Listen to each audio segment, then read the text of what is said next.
Hello friends, thank you for joining me today. My name's Dan and I broadcast a lot. In fact, this is Daily Art Adventure number 814. I'm sorry, 815. And I'm calling it More Fuzz and Final Edit. Take one. Hopefully take last.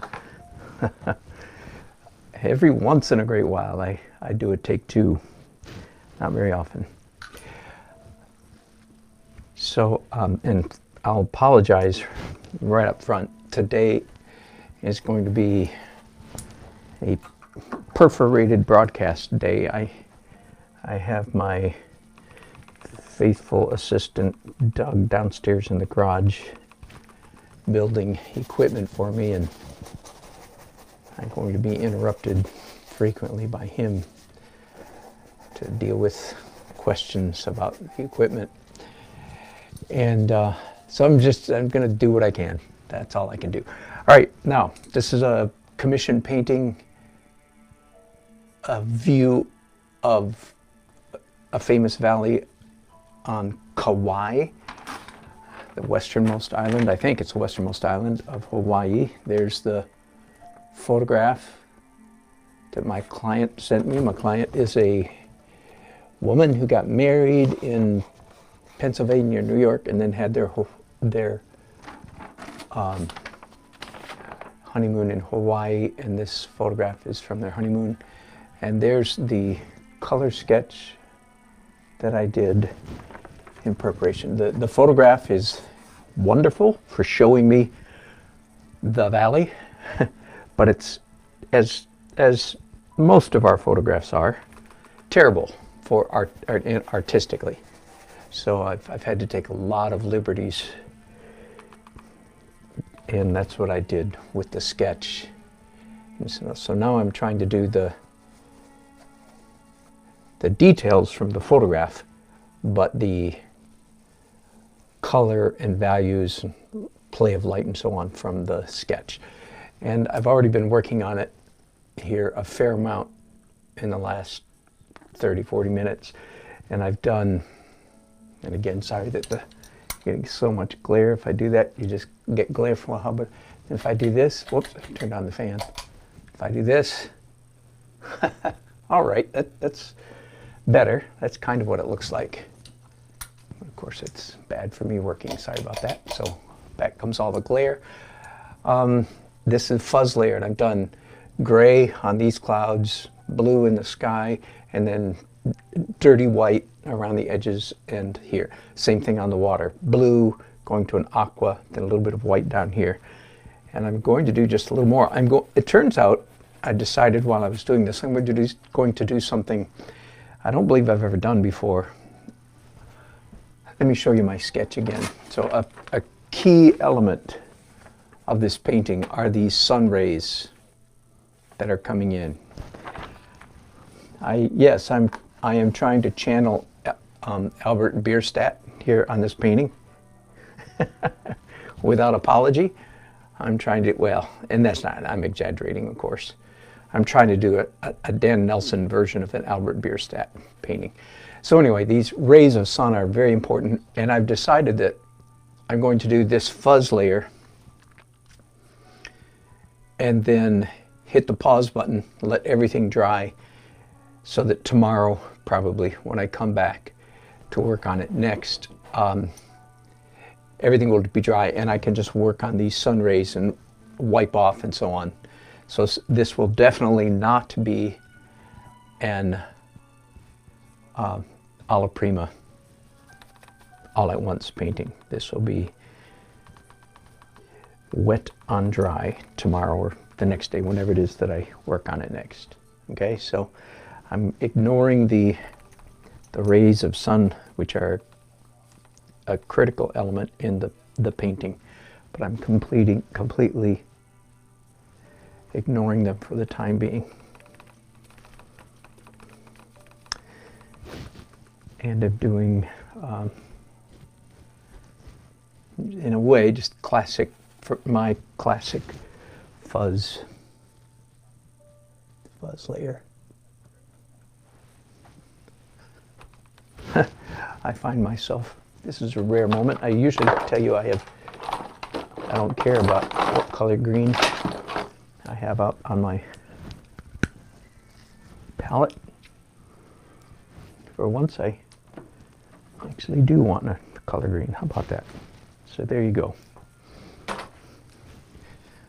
Call me an artist, don't call me consistent.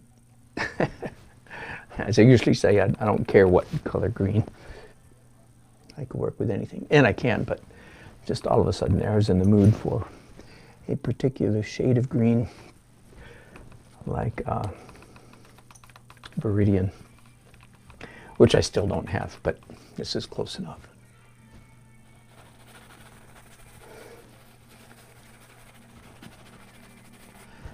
Nope, don't like that color. And again, so the fuzz layer is transparent color, very soft edges, lots of atmosphere. So anytime you're doing a landscape, as I am here,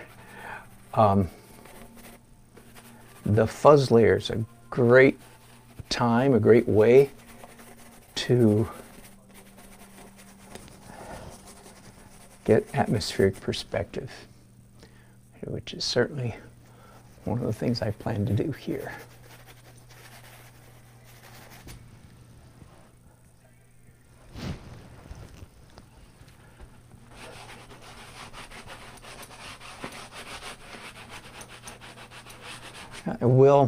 I'll tip my hand, I'll tell you,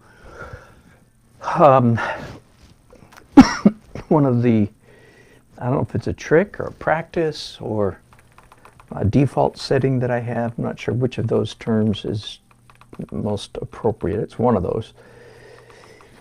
Default setting probably. And it may not be the best. It's just a reflection of where I am right now in my journey. That is that when in doubt on a painting, when in doubt, go realistic. That is, I don't mean all the way. I mean, you know, most of my paintings are abstract realism, and it's a tension between the abstraction and the realism, right? But when I'm doing a painting that I'm not sure about, okay, if abstract realism, if I'm doing a painting I'm not sure about, I tend to tip the balance a little bit more toward the realistic end of the spectrum. Does that make sense? And again, I'm not saying that's right or I'm doing the right thing. I'm just admitting that is my tendency, and I think it works for me. Now, why would I be, quote unquote, in doubt on this painting? Why would I be unsure? Now, it's really not that I don't know how to paint a landscape, believe me, folks. Before 15 years ago, when I started doing gallery, sales, fine arts, whatever you want to call it, when I started down this abstract realism path, before that, I did tons, you know, as a young man, as a kid, as a high school, college student, and for much of my illustration, I preferred landscapes. I just did landscapes, and maybe you know, if you follow me, that now I do almost all cityscapes. And when I'm not doing a wedding painting portrait or something like that. Anyway, so here I am doing a pure landscape. No, no castle, no shack, no main street, nothing like that. And so that's why I'm a little bit insecure of my step. I'm going to do a nice painting. Don't. I'm not that worried. I don't know if I want to convey the right impression here. I'm not thinking I'm going to screw up. No. But I am consciously tipping the needle a little bit toward, away from abstraction and toward realism. It's a little bit tighter, I'm trying not to go too crazy in that direction. So again, my inner voice says, when in doubt, tip the scale toward realism a little bit. Does it make sense?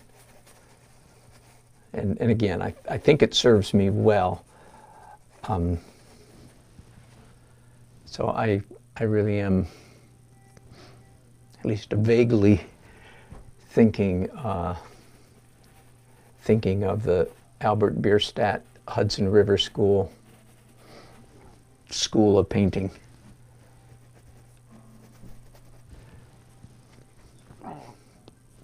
Dramatic sky, dramatic light,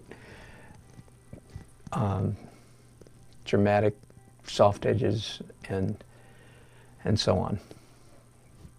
So I'm just letting you know what's going on inside my head and why.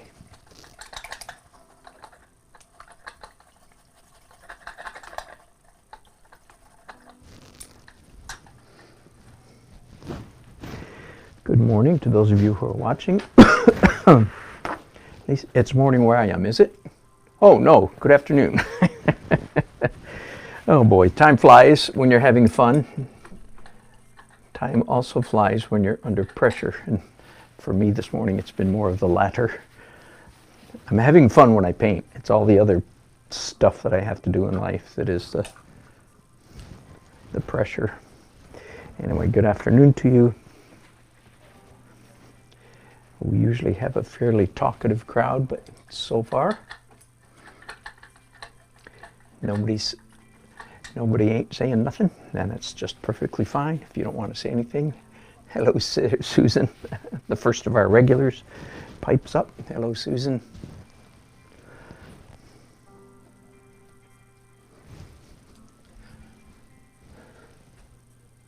Whoa, too much paint. Sometimes if you have too much paint on your brushes, you don't end up with a fuzz, you end up with splotches like that.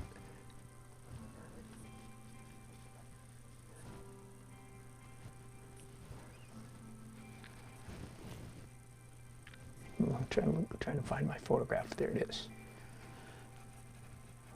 Part of the charm of this valley and this country that I'm rendering is the lush tropical vegetation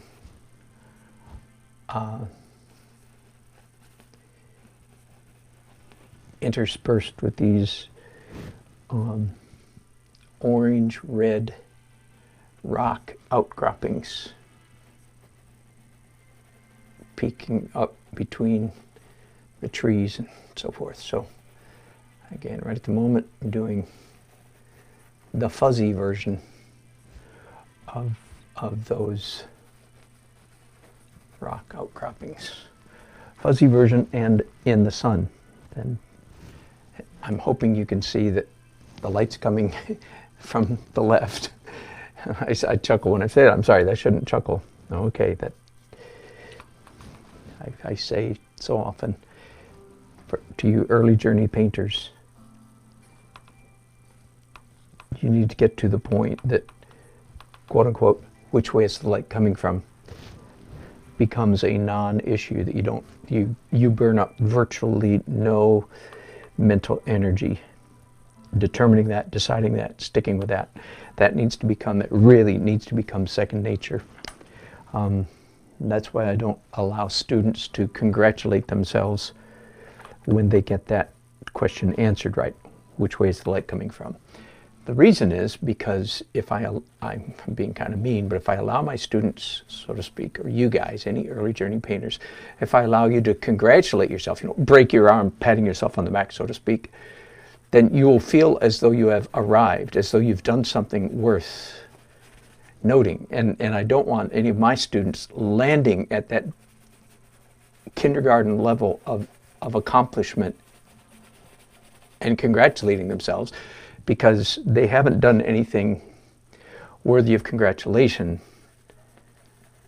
And if they do land prematurely, like, yay, the light's coming from the left, the right, the top, the bottom, whatever, that they're less likely to move on to a real accomplishment, which is play of light. So play of light, the most important aspect of any painting. This is mantra time. The most important aspect of any painting is play of light.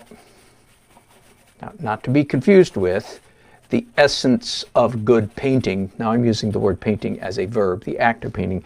The essence of good painting is making interesting marks.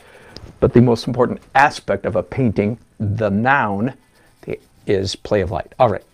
So, and I'm just saying that, quote unquote, which way is the light coming from is not play of light. Okay? So you can get, so to speak, and get kicked out of the game for getting it wrong, but you don't put any points on the board for getting it right. All right, so anyway, I can see that you can see the light coming from the left. I did not burn up any mental calories. That was all second nature, intuitive, blah blah blah.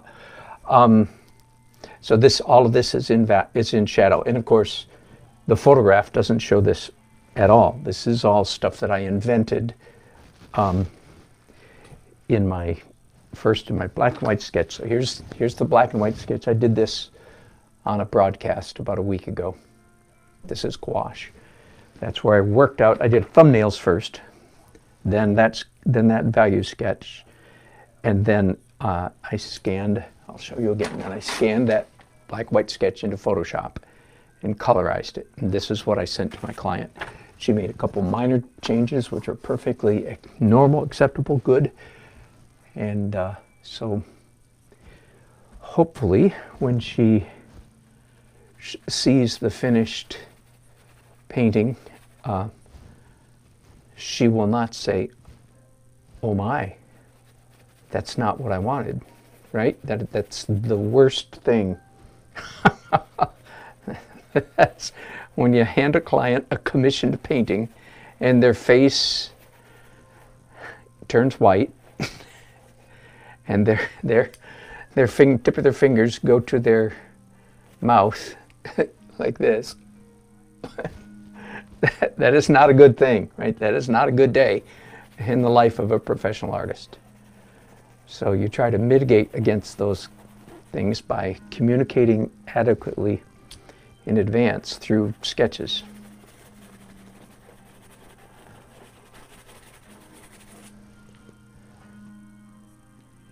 One of the nice things about incorporating this fuzz layer into your painting repertoire is that it's very fast. It's very loose and fast, and I am working into the painting that at the moment looks like detail. In fact, when the painting's all done, it will look like detail, when in fact it is very, very abstract. It's not detailed at all, but it gives the impression of detail, and I'm able to accomplish it, execute it, if you will, very quickly.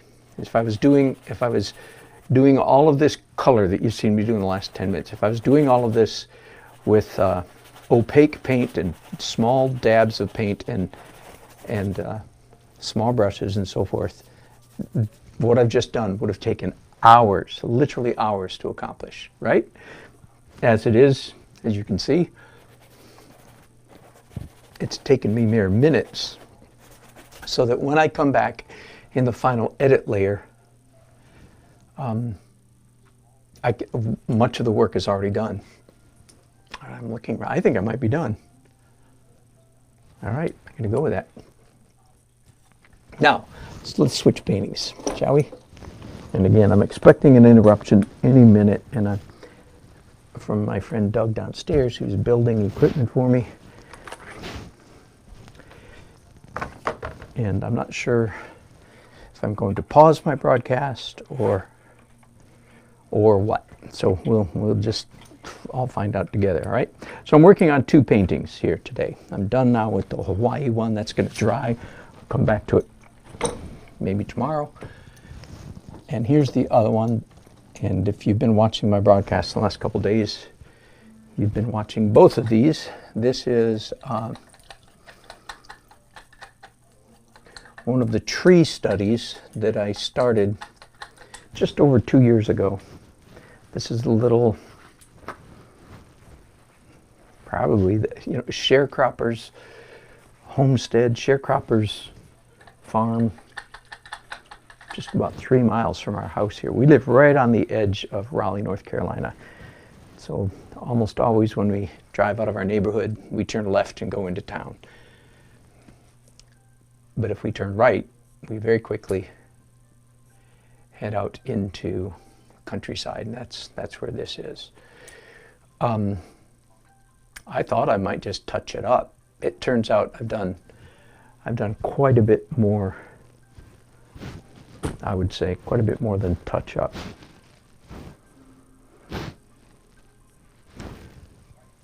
I have 2 paint palettes at work here because one is filled with all the colors I need for this down here, so I didn't want to clear off the palette and waste all that mixed paint. So I don't usually have 2 palettes. Here's what I mean by palette, by the way, just in case. Sorry for all the jerking, shaking. So this is a palette that I made myself. It's 1/4 inch glass with a piece of gator board behind it, painted brown. It's supposed to be a neutral tan. It's actually darker and redder than I would prefer. But the day that I did it, I was like, oh, okay, that's good enough. So I've gotten, I think, almost completely used to operating with this color. You don't want white behind your paint, that's for sure. You know that. Gray is good, but a neutral, dullish, mousy gray, brownish gray, I think is best. And especially if you do any portraiture, a brownish gray is best. And then I put, it's called plywood or shelf edging that you buy at Home Depot, Lowe's, Ace Hardware, and clamp them together with this aluminum edge. So anyway, I have 3 of those palettes, I guess, at the moment.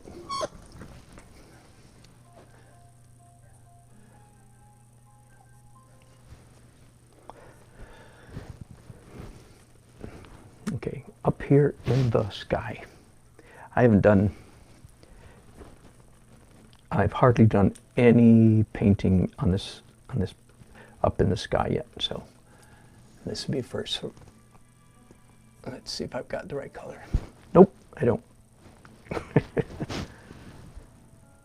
I always am a little bit glad when I do that, when I mix a color and I think I'm close, and then I put it on the painting and go, whoops, nope, it's not right.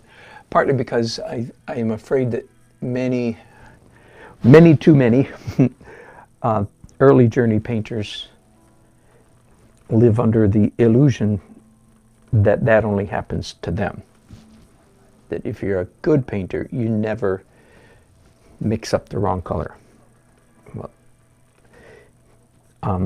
I think that's ridiculous. In fact, so much so that if some good painter were to tell me that they never do that, I would not believe them. I would think we're then in the realm of semantics. They would be, because I absolutely don't believe anybody can do that. And it's not just because I can't. It's just I don't think human beings can. All of our colors, all of our perception of color, is based on context. In fact, one of the most fascinating experiences of that I have ever had in my life, and my mind goes back to this often. Every year here in Raleigh, every May, for the last 30 plus years, we have an event in downtown Raleigh called Artsplosion. It's kind of your typical, pretty good size art fair. You know, it's mostly artists up and down the street or around the block, whatever it may be, all with their 10 by 10 foot canopies selling their paintings, right? You know what an art fair is, right? It's one of those. And but they also bring in a number of novelty shows. I don't know what to call it. Stuff to make it fun. Anyway, festival. And several years ago, they brought in this outfit. I don't know where they were from. For some reason, nah, it wasn't Europe. It was somewhere in New York, California, somewhere kind of far away. Anyway, these crazy artsy people had built inflatable tents that you buy your ticket and you go into this tent, and it was, the tent was sort of a circle, maybe 10 or 12 feet in diameter, but it was a labyrinth that went all over the place. You getting the picture so far? So inflatable plastic tent that you could walk through. All right, that's not the fun part. The fun part is each room and hallway, if I can call it that, in this inflatable tent was made out of a different color of plastic. Intense colors. Red, primary and secondary colors only. Red, yellow, blue, green, orange, purple, whatever, the 6, right? So when the sun was shining and you were inside the tent, the experience of color was just spectacular because all the color you were seeing was luminous. It was bright sunshine coming through a colored filter. So it's quite different from seeing, say, this tent, this structure from the outside. Anyway, I could talk about it more, but I'll get right to the point. The point being, the human eye is utterly incapable of seeing accurate color apart from context. That's why you can't tell what color something is on your palette, which I'm tapping here, compared to what it's going to be on your painting, because the context is different, right? So what happened as you walked in, I think probably most people walking through, most people are not as visually acute as you and I are, because we're artists. Not everybody sees color to the same degree. I think everybody would have enjoyed it, but many people would not have understood what was happening to them.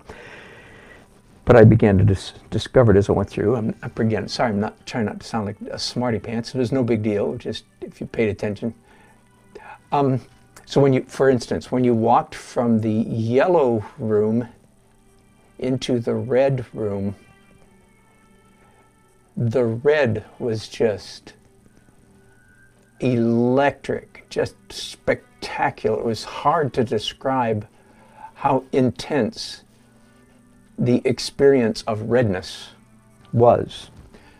It was jaw-dropping. I'm sure you could do this in a lot of different ways in life, but usually you're not, contained within an entire environment of color.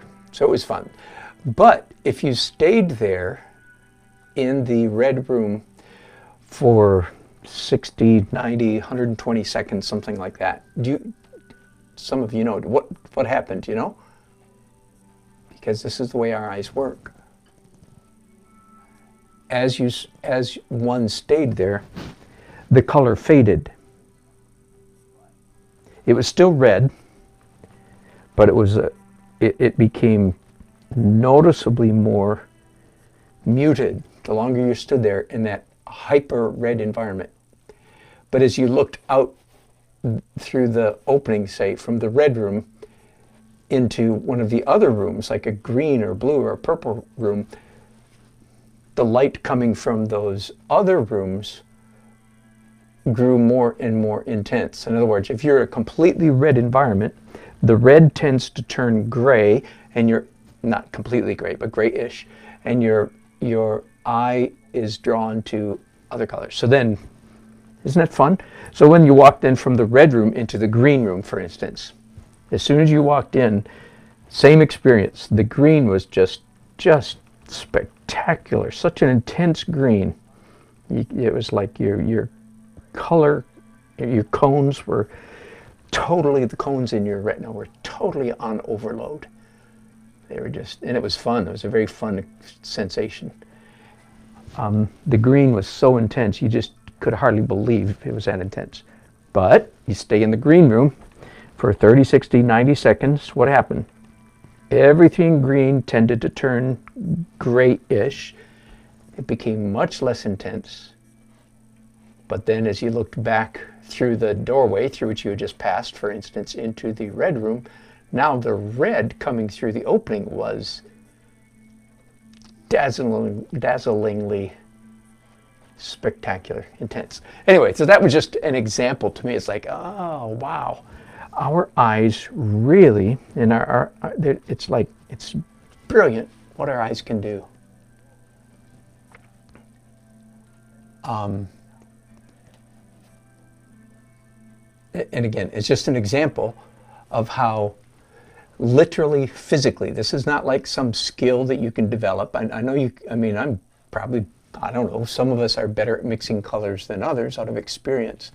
But at no point can you be perfect, because your eye is utterly incapable of discerning or seeing color apart from context. The cones in your eye, I'm not sure where the change takes place. I imagine it's in your brain, not in your retina. Be that as it may, it's a very retinal experience, even though the change might be happening in your brain. Does that make sense? Okay, the whole time I've been talking here, I've been doing sky holes, and I almost have a case of dotification. almost a little bit dotty. I'll turn this off so you can maybe see a little bit better for a minute. I think I'm okay, but I'm borderline. It's like, have I committed the dreadful over-dotification? And if I have, then you know what comes next, right? Is de-dotification. Any newcomers watching me? Me and my regulars have history.